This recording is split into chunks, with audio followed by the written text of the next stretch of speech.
Have you ever felt alone in defending the truth? Have you ever had the feeling that everyone was going in the opposite direction while you remained steadfast in your convictions? Today, I will tell you the story of a man who faced this battle on unimaginable proportions, a prophet who dared to challenge kings, priests, false prophets, and an entire empire.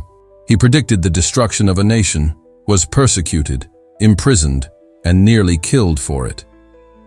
But the most impressive thing, every word he prophesied came true exactly as he said.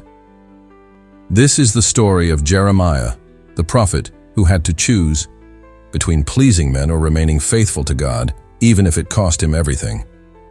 The year was 627 BC, and the kingdom of Judah was living under a false sense of prosperity. The temples were full, but of empty rituals. The prophets proclaimed peace, but their hearts were far from God. The people celebrated in the streets while the nation walked toward the precipice. It was in this setting that God raised up a young man named Jeremiah, son of Hilkiah, from the priestly lineage of Anathoth. Today, we will dive into a story that goes far beyond prophecies and judgments. It is a narrative of courage, perseverance, and faithfulness amidst chaos. We will discover how one man managed to remain steadfast when an entire nation turned away from the path. We will see the prophecies that no one wanted to hear, the persecutions he faced for speaking the truth, and how he witnessed each of his words fulfilled in the devastating fall of Jerusalem. Prepare yourself for a journey that will challenge everything you think about courage, conviction, and the price of remaining faithful to God when everyone chooses the easier path. Imagine a young man of only 17 years old receiving a divine mission that would change not only his life, but the destiny of an entire nation. Jeremiah was called during one of the most critical periods in Judah's history, during the reign of Josiah. His first prophetic words were already a severe warning. From the north would come destruction, and Jerusalem, the city everyone considered invincible, would fall. But why did no one believe him? The answer lies in the historical context. Judah was experiencing a moment of apparent prosperity. The temple was fully operational. King Josiah's religious reforms gave the people a false sense of spiritual security. "The Lord's temple is here," they shouted, convinced that God would never allow the destruction of his own house. However, Jeremiah saw beyond appearances. His prophecies were like an X-ray of the nation's soul. He denounced superficial religiosity, where the people honored God with their lips, but their hearts were distant. The priests manipulated the law for their own benefit. The false prophets proclaimed peace, peace, when there was no peace. One of Jeremiah's most impactful prophecies was when God sent him to the temple. There, in the religious center of the nation, he proclaimed, "Do not trust deceptive words," saying, "This is the Lord's temple, the Lord's temple, the Lord's temple. If you truly change your ways and actions, then I will let you dwell in this place." But the people preferred to listen to the smooth words of the false prophets. When Jeremiah prophesied that Judah would be taken captive to Babylon for 70 years, the prophet Hananiah publicly contradicted him, promising that in just 2 years, all the temple's utensils would be returned. The people celebrated Hananiah, but 2 months later, he died exactly as Jeremiah had prophesied. Truth has a price, and Jeremiah paid dearly for his faithfulness to God's word. His prophecies made him the most hated man in Jerusalem. The priests considered him a traitor, the false prophets called him crazy, and the princes wanted him dead. One of the most dramatic episodes occurred when Jeremiah was imprisoned in the guard's courtyard. There, even while incarcerated, he continued to prophesy. It was then that God sent him to do something seemingly insane, buy a field in Anathoth, his hometown, even knowing that Babylon was about to conquer everything. It was a powerful prophetic act, demonstrating that despite the imminent destruction, there would be restoration. Persecution reached its peak during the reign of Zedekiah. The king's officials, furious with his prophecies about Jerusalem's fall, threw Jeremiah into a muddy cistern to die. He sank into the mud, without food, without water, abandoned by all except an Ethiopian official named Ebed-Melech, who rescued him. Even after being rescued, Jeremiah faced multiple interrogations. King Zedekiah consulted him secretly, showing a mix of fear and curiosity about his words. But publicly, he yielded to the prince's pressure, who demanded the prophet's death. Jeremiah remained in the guard's courtyard until the day Jerusalem fell. The most notable thing throughout this persecution is that Jeremiah never changed his message. Even when offered freedom in exchange for more positive prophecies, he replied, "The Lord has sent me to prophesy against this city all the words you have heard." His integrity cost him his freedom, but preserved his soul. Every word Jeremiah prophesied was fulfilled with devastating precision. In 586 BC, the Babylonian army, led by Nebuchadnezzar, besieged Jerusalem.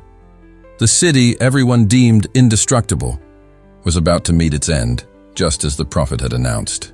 For 18 months, Jerusalem endured a brutal siege. Hunger became so severe that, as Jeremiah had predicted, mothers reached the unimaginable point of cooking their own children. Wells ran dry, diseases spread, and despair overtook the streets that once overflowed with false confidence. King Zedekiah, who had so often consulted Jeremiah in secret, but never had the courage to follow him publicly, tried to flee with his family on a dark night.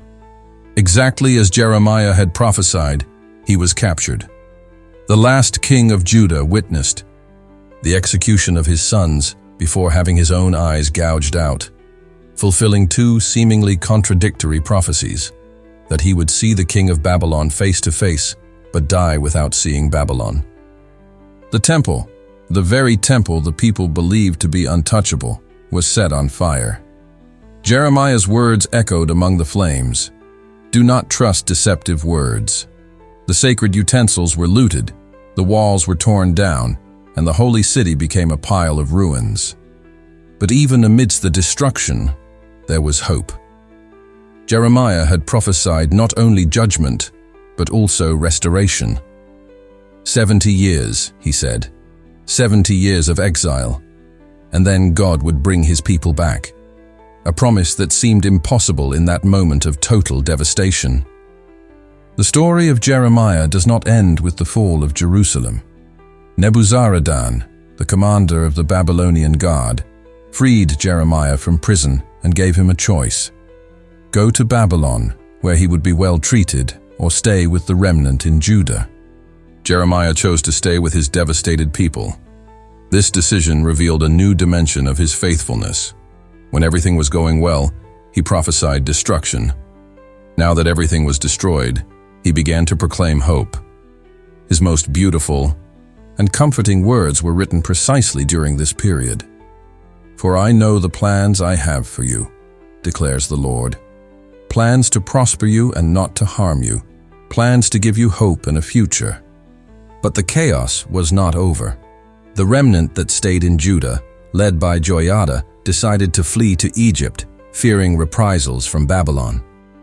They consulted Jeremiah, promising to obey any word from the Lord. For 10 days, Jeremiah sought God and brought the answer: they should not go to Egypt.